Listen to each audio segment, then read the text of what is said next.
It's time to start. And hello everyone, and thank you for joining OpenChain SBOM study group. And I remember after the kickoff meeting at the end of July 13th, I remember. And after that, we spent a little bit a long summer vacation. And today we are very happy to hold the first meeting for the SBOM study group. Uh, mm, oh, wait a moment. Okay. And first of all, as always, and of course, it's always shown by Shane, but I'd like to show the antitrust policy.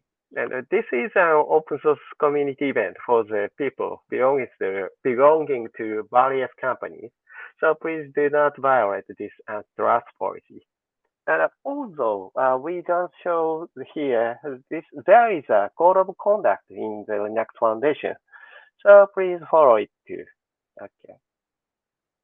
And this is the agenda for today. Firstly, housekeeping, and next Telco SBOM guide introduced by Marson.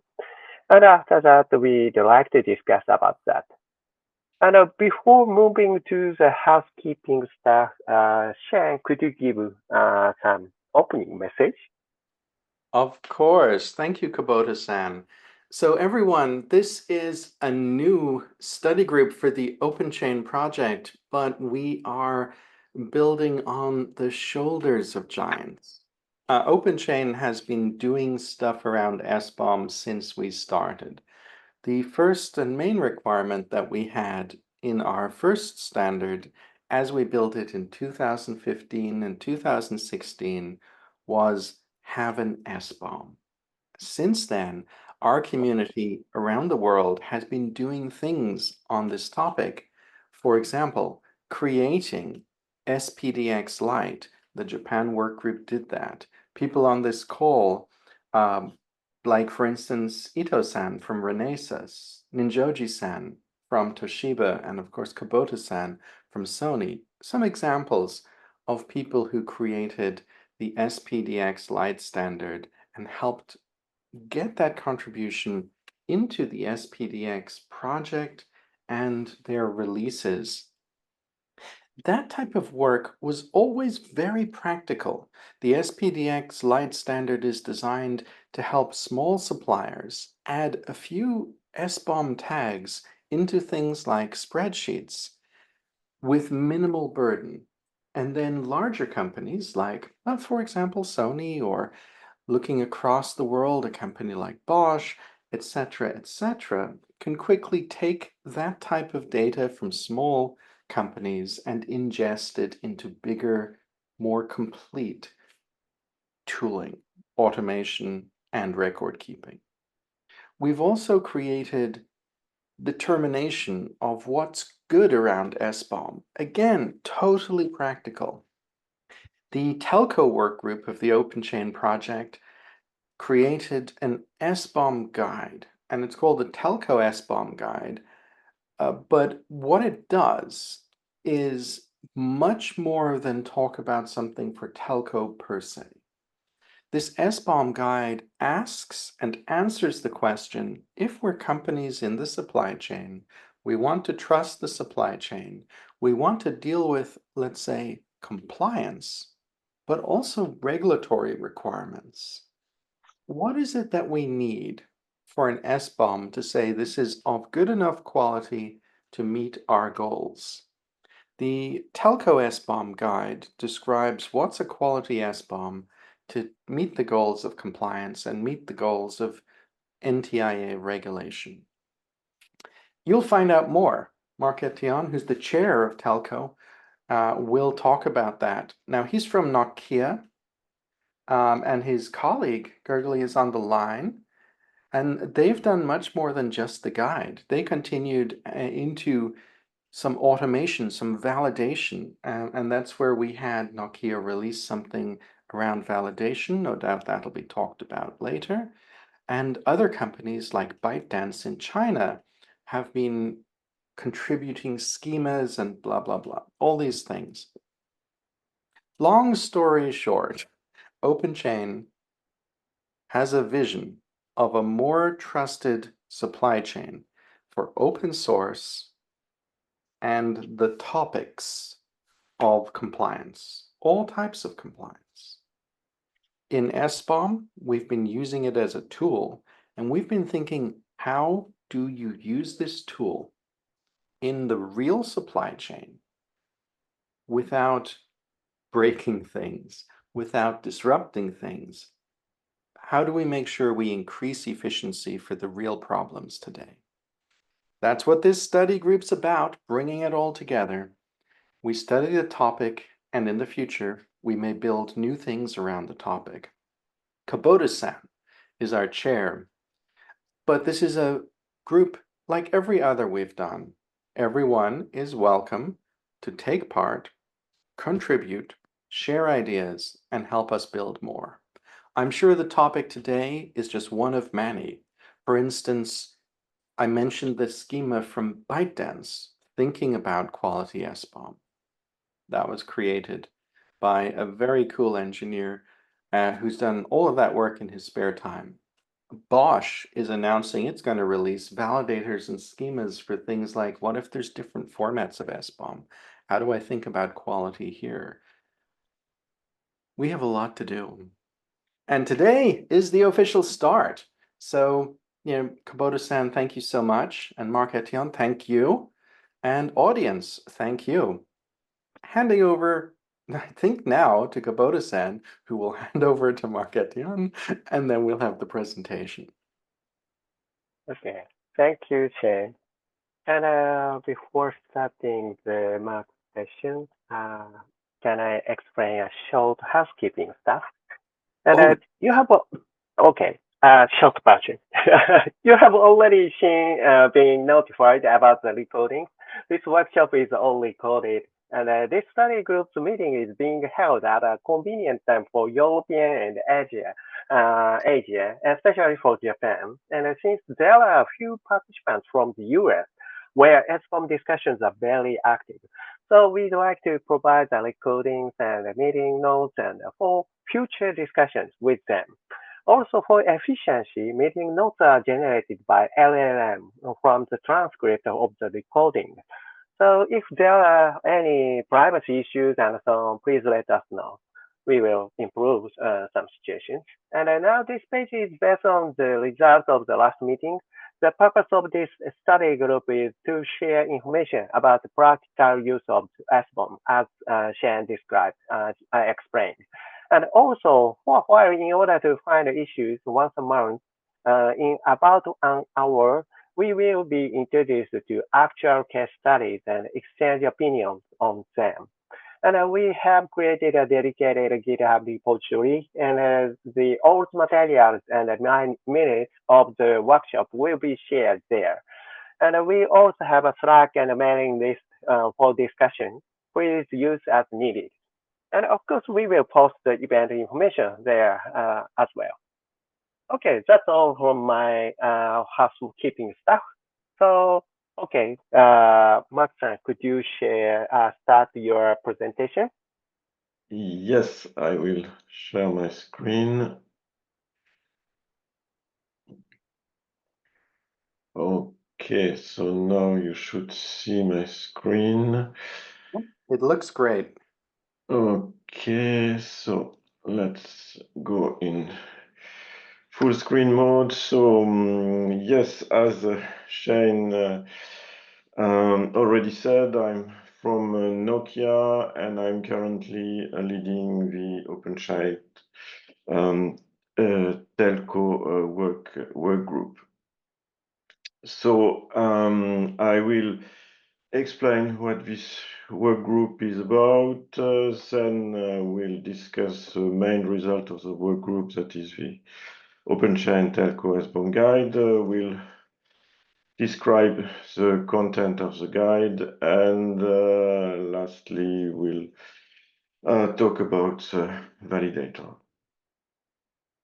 So the telco work group was formed in May 2021 with a vision that was to have an industry alignment on SBOM, because we considered that SBOM fragmentation is bad, that people from different companies have different ideas and provide different kind of SBOM, so that will have cost and cost implications.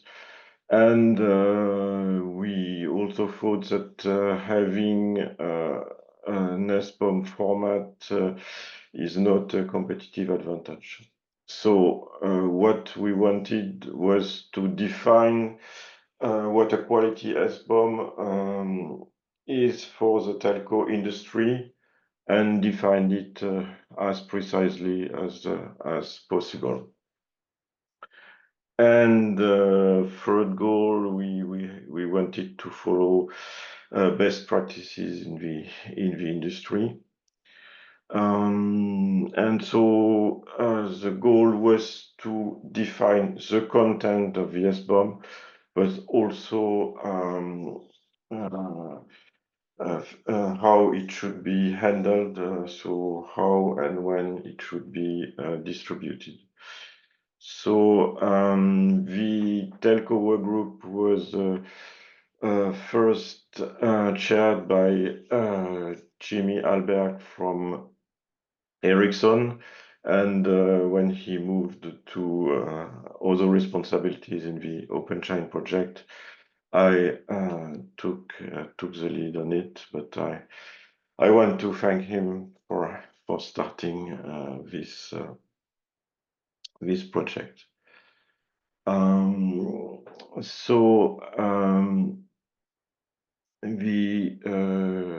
way of working is that everyone is allowed to join, as Shane mentioned, and to give ideas, to give comments, and it's really a work by consensus. We had much discussions about the content, and so it's why it took a bit of time to get to a stable version. So we meet once a month. We have a call on the first Thursday of the month. We have two sessions, one in the morning for European and Japan inconvenient time zone, and then one in the afternoon, so that the US participants can join. We have sorry. Okay. We have big and small companies who have joined, so I've listed some of them. You see some big telecom companies, but also some companies from other industries and smaller companies like Smart Talk Beacon, and also some individual contributors. And so we had a big number of contributors, so to share ideas from different parties. So as a result of the work with this OpenChain Telco SBOM guide, so we have approved it internally in the work group last September, and then it was brought to the OpenChain steering committee to make it an official OpenChain document. So in this link, you see the announcement by Shane in the OpenChain website. So to get more availability of the guide. It has been translated in several languages. So one Japanese translation from a person from KDDI Corporation. I translated it to French, and there is also a Chinese version. So you have text versions in the OpenChain GitHub repository, and Shine has created a ready-to-print PDF version, which looks a bit nicer. That is also available, and the other translation should also be prepared in PDF format, but it's not yet done. So as it is already mentioned, but I want to stress that in fact we had lengthy discussions, but we didn't include in the guide requirements that are very specific to telcos. So it's a guide that, even if the name is still contains still telco, it can be used by other industries. So what is inside the guide? We wanted to have something really practical and operational. So we have something as precise as possible. So we selected the format and we selected SPDX. There are several formats in which an SBOM can be expressed. The two main formats are SPDX and Cyclone DX. For several reasons, we selected SPDX. One of the reasons is that it's an ISO standard, and also there are some things that are more easily expressed in SPDX. So one of the questions was version number of SPDX. So we recommend SPDX 2.2, which is the ISO version, and 2.3, that is an updated version. At the time of the discussion, SPDX 3 was in preparation, but was not yet released. Now the SPDX 3 release is stable and is being sent to ISO for a revised ISO standard. It is also sent to the OMG, the Object Management Group, for publication. But for the moment, we are still recommending SPDX 2. The tools currently produce in general SPDX 2. There are now some tools like the Octo project that is now producing SPDX 3, but for the moment it's marginal, so for the moment we stick to SPDX 2, and we recommend to publish the SBOM in JSON format or in tag value format. There are several formats in SPDX 2. JSON is the format that is generally produced by tools, and tag value is the most human readable format. There exist several tools to convert between the different SPDX format. The easiest way is to use the online tools that are available on the SPDX website, or you can download the Python or Java tools. So that's about why we selected SPDX and the format. So we also wanted to be compliant with the industry and regulatory requirements.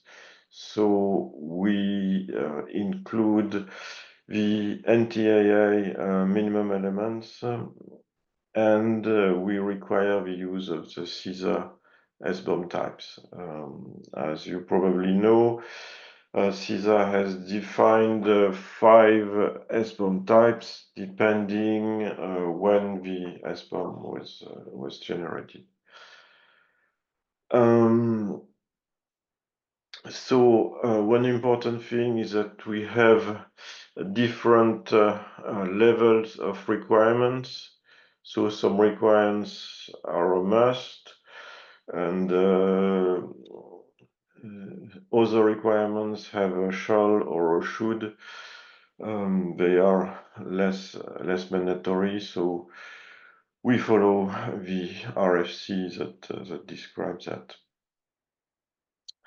So in the document, we have a list of requirements, and then we have some explanation. We have for each requirement a verification and reference material, so people can get more information.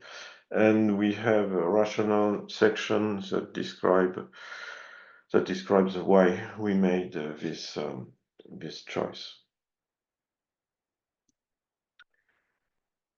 So now let's deep dive inside the content of the guide. So the first thing that must be present in the SBOM is information when the SBOM was created and how it was created. We ask that the software tool that has been used must be mentioned with its name and its version. So that's for the tool, and also we require that the organization that created the SBOM be explicitly present. And so for the tool, as I said, we require both the tool name and the version. And so also as creation information, we have to put the SBOM type as defined by CISA. So in SPDX2 there is no specific field, so we ask that it is put in the creator command field. So that was the global information for the SBOM. Then the software described in the SBOM is a list of packages. So we require a number of information describing packages. So SPDX allows a more precise description of the software.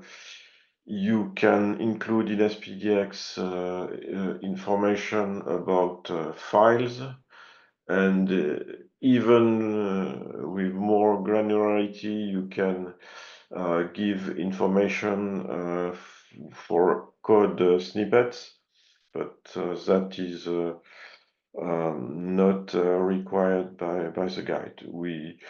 We only require to have a complete list of packages and the following information for each package: the name, the version, the supplier, the download location, so the place where you can get the software, a checksum to identify the package, the license of the package, and the copyright text.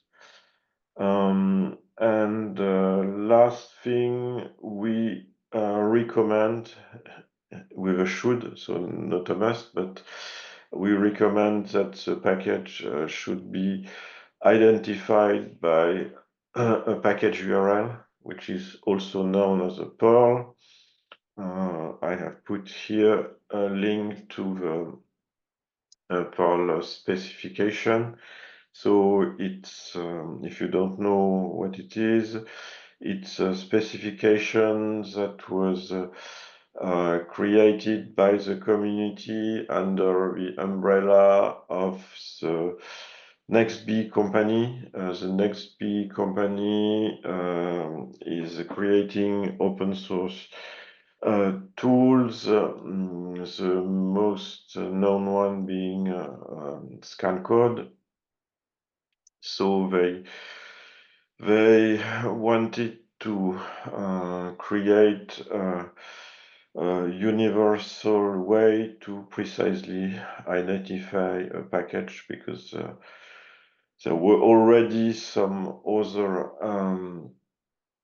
ways to represent a package, but they had some shortcomings, so they created this this package URL, and that's what we recommend to identify the package. So now some more information on what the SBOM should contain. So this is the SBOM scope. So we say here that the SBOM shall contain all open source software that is delivered with the product, and including all transitive dependencies. So transitive dependencies meaning the direct dependencies plus the dependencies of these dependencies, etc.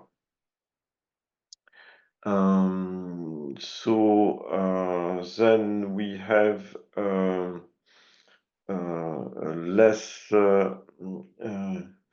mandatory requirement is that the SBOM should also contain all commercial components. And lastly, we stress with a must that if some components are not included, they must be reported as unknown.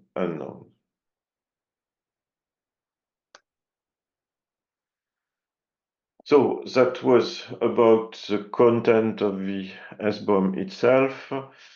Then some information about SBOM delivery.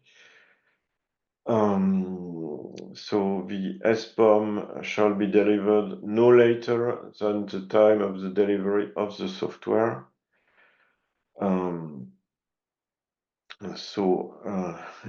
It must be at the same time. And how to deliver it? So if possible, the SBOM shall be delivered in the same package of the software itself. It should be included in the software, but that's not always possible. For instance, in cases where you have embedded software where the space is limited. And if that's not possible, we recommend to have a web to the SBOM to be available in a website. And we had a discussion on how long this web version should be available, and well, some people argued that it should be available as long as the software is used, but that seems impractical in some cases, so we decided to require that the SBOM is accessible for 1 year and a half after the delivery. This is based on the 18-month delay after which an OpenChain compliance must be renewed. So we also have some other recommendations around the SBOM. So we have a recommendation that the SBOM should be digitally signed, so to guarantee the integrity of the SBOM. We didn't, for the moment, mandate a specific tool for this signature. In the document, we mention Sigstore as a possibility, but we do not mandate it. Some other recommendations is about the number of SBOMs that should be delivered. There are several strategies when you deliver an SBOM, or you provide a single file, a single SPDX file that contains the whole software and all its dependencies. Another strategy that is allowed here is that you can have an SPDX file for the main software and then provide additional SPDX files for the dependencies. These other files being referenced from the main file using the SPDX relationship that are available in SPDX. So here we allow both ways of working. It will depend on what the consumer of the SBOM is asking. In the document, in the guide, we mention one a tool that is available to merge several SBOMs into one file. Since the publication of the guide, I found another one which is called SBOM ASM. That is an open source tool provided by a company named Interlink, and from the different tools I tested, this one seems the one that works best. Third recommendation is about confidentiality. So when the SBOM is when the software is provided to customer, the software might of course be might of course have confidentiality rights, and so the SBOM can also be accompanied by confidentiality rules. What we say here is that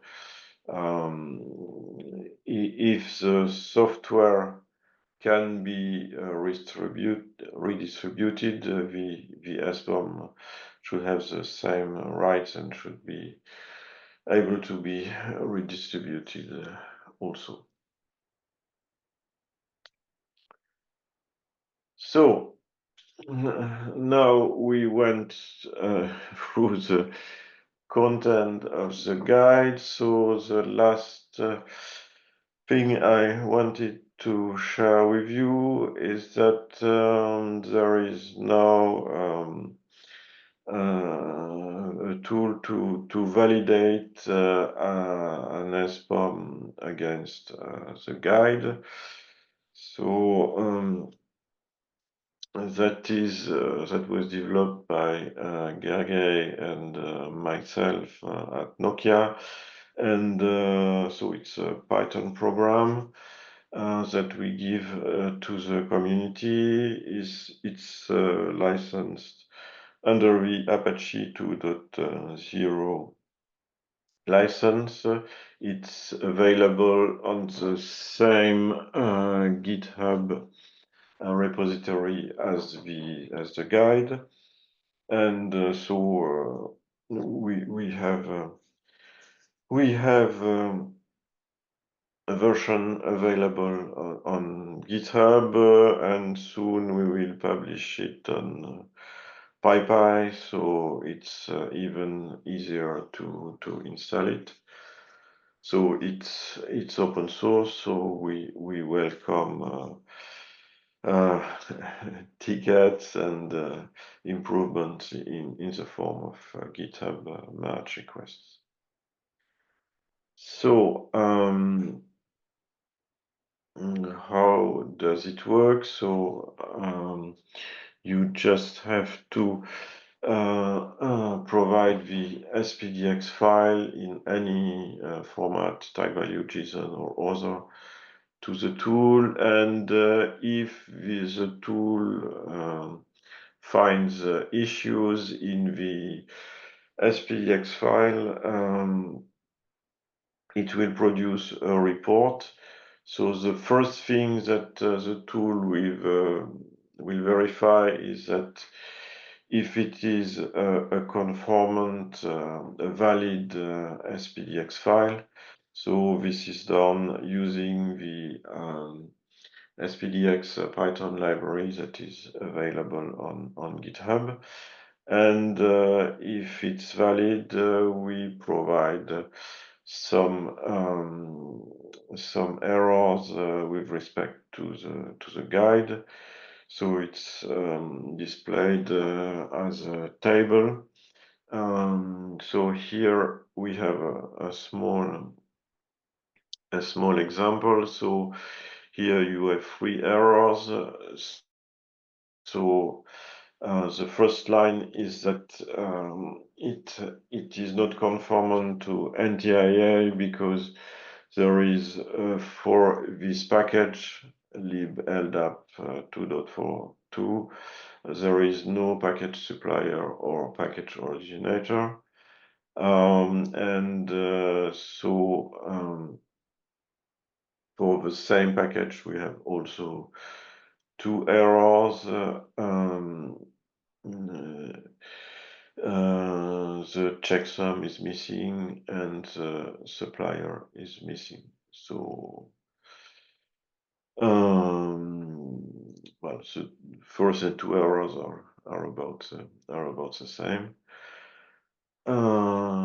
So if it's compliant, you just have an output telling you that the SPX file is compliant.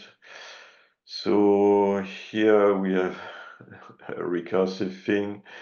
We are providing the SBOM of the validator itself, and well, we worked so that it is compliant to the guide.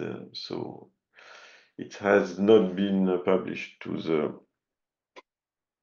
GitHub, but we will do it soon. So here I must apologize. We provided the software and we provide the SBOM a bit later. But okay, so that was the end of my presentation. So if you have questions, I will be happy to answer. Back to you, Kubota-san. Thank you, Matt-san. A great presentation. Are there any questions or comments from participants? I have one. Go ahead, please. My question comes from the Open Source Summit Europe, and several people came to me and they were talking about how now we're beginning to understand clearly NTIA requirements, but we have new requirements coming with the CRA. And maybe in the future we have new requirements in perhaps Japan, perhaps China. So the basic question is, the current guide covers license compliance, NTIA regulation. What's the minimum you need? Will updates cover the CRA? Is that something you are thinking about?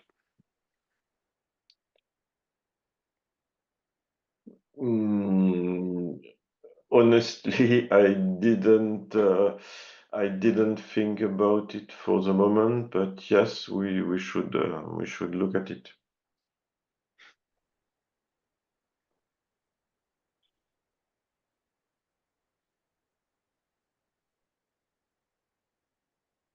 Yari's hand is up, and Yari always has interesting questions. So let's see how interesting this is. But the question is, because we do have like people from the telco industry on the call. Have you started to implement these requirements to your suppliers? And if yes, what's the reaction? Yes, I can speak for Nokia. So yes, we have started implementing the guide at Nokia as the basis of our SBOM format. So we will use it both internally and require it from our suppliers and provide it to our customers. So we have started implementing it, but it's only the beginning, so not many reactions for the moment.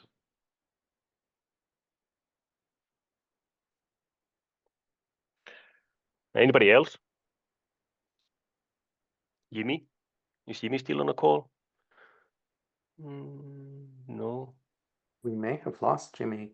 Yeah, seems that he's not on the call anymore.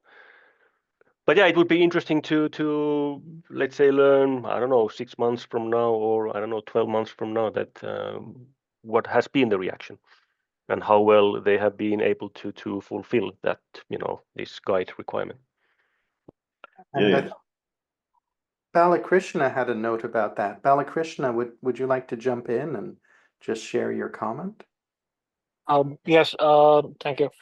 Yeah, so I'm wondering how many of our suppliers would be ready to supply such SBOMs, or even have a process in place to generate an SBOM itself, to adhere with the supply chain process we're coming up with, or even the industry standard that's that are set, or that is going to come up with the CRA as well, right? So just wondering, of course, there's a lot of work happening everywhere, and we are sharing documentation on how everyone can adhere to the new policies and be self-reliant and capable to, equip the supply chain with such secure documents. But actually, I have one question which popped into my mind right now. So let's say let's take example of Nokia. It's not a targeted question for Nokia, at least. Let's say a company like Nokia is trying to implement this policy now with with a very good SBOM in place for keeping in check of supply chain. Is there also invite to suppliers where you would be open to train them on this thing? Is that being taken well? How is it going?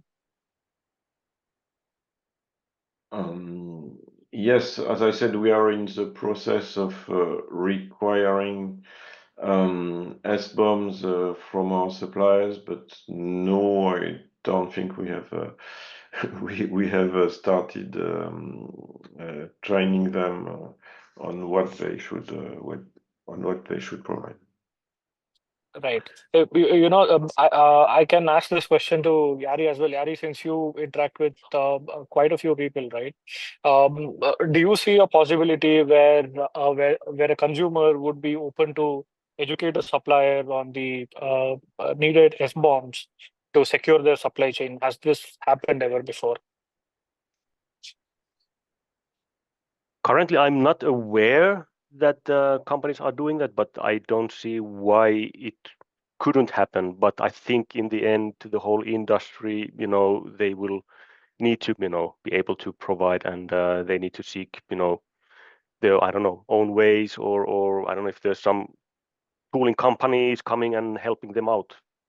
I think Right. that's Because something that to be seen. see, let me give a small one background.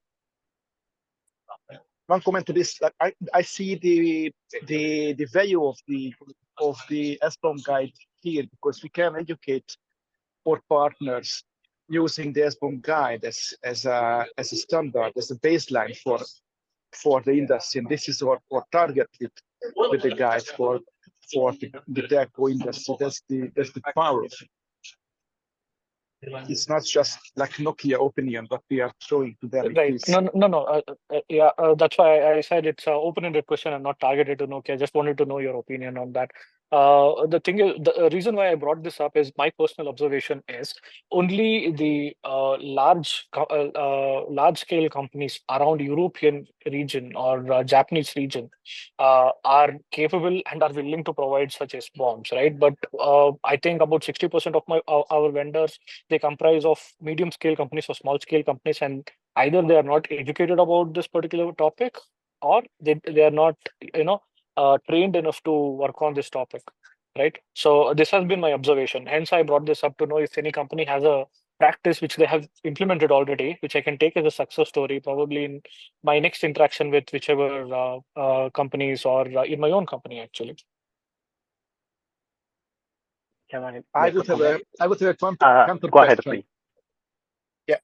So currently we are working with our procurement to add these clauses into our contract templates. So it didn't lead the partners yet, but already started to think about, like, okay, if the requirements, when we do not get it, so what do we do then?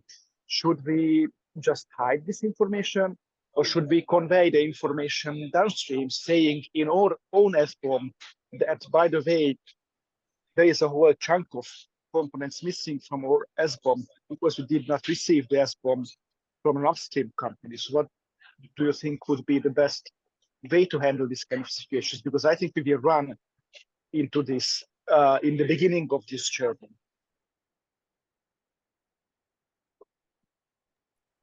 Right. Sounds good. Works as a temporary solution, I believe. Okay, and I'd like to make a comment. I'm Norio Kubota from Sony Group Corporation, and yeah, I believe I think this telco SBOM guide is very interesting because this defines not only the element itself, but also the definition of the when and how to pass the SBOM to the suppliers. So it has somewhat some kind of a contract documentation. So in reality, I collaborate with our legal and create a specific contract and ask the suppliers to provide the SBOM in specific contract. But if the telco SBOM guide or some kind of guidelines existing, we only refer to the common guidelines.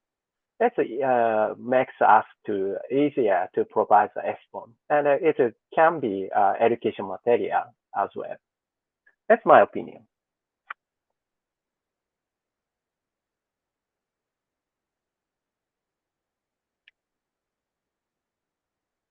Thank you. Oh, sorry. I just wanted to add that, it takes a while for things to go into the market. For example, we made the security ISO standard a while back, and in the beginning we had a couple of companies adopt it, and now more and more. Most recent publicly announcing was Samsung SDS using our ISO standard for open source security. We had more submissions come in the last 2 weeks where more and more companies pick this up. So I think there's always this lead in. We bring something to market and a few early adopters, and gradually over time it grows and grows.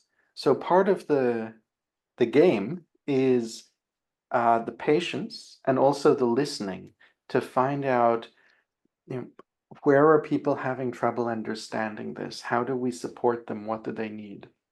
So I think that the SBOM guide is already getting a lot of attention. I mean, it's fantastic. David from ByteDance is on the line, and he made a schema for it, which he just contributed. And we'll be talking more about that. I was just speaking with David about blog posts and doing presentation about this.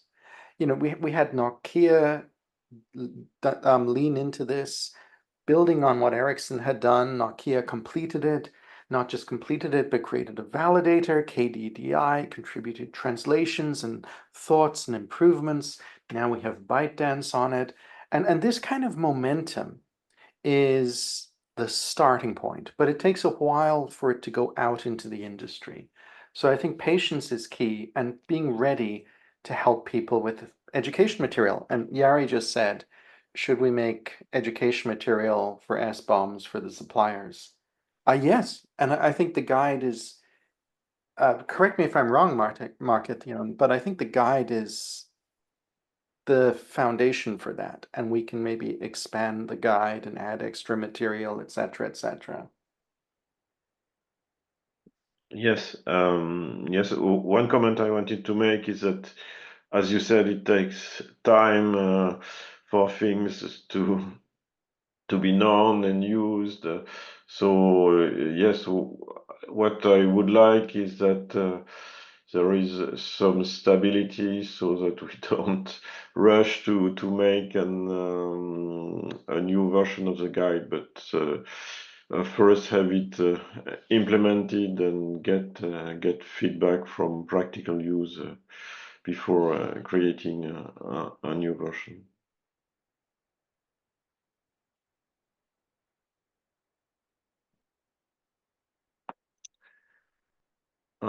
I also got a question from David. How about AI model scope? Will OpenChain Telco SBOM guide include it in the future? So for the moment, we didn't discuss that at all.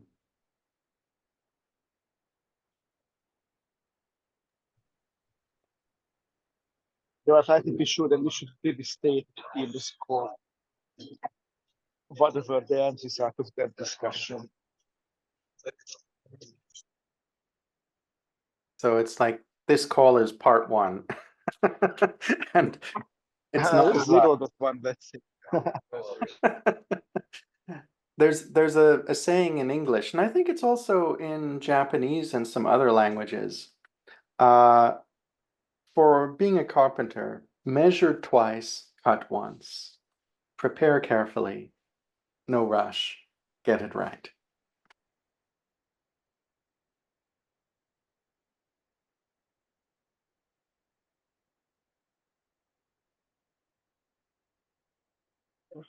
Okay. Are there any other questions to Mark-san?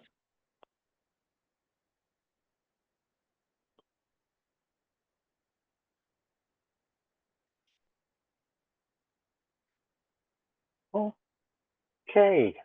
Thank you for your presentation, Mark-san. Yeah, I think we can finish today's call. Are there any additional comments or questions? And do you have any message?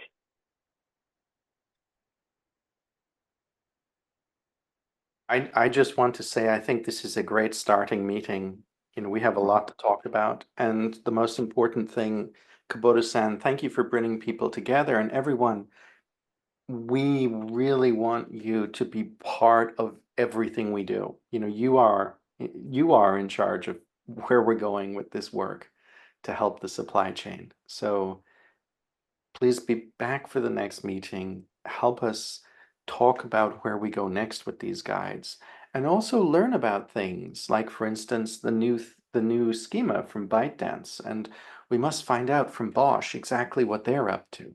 And we'll, Kubota-san, I understand you plan to continue the educational part of this as well as the discussion about what needs to be built next at the same time. Okay. Thank you, Shane. And thank you for attending. We'd like to finish this call and see you next meeting.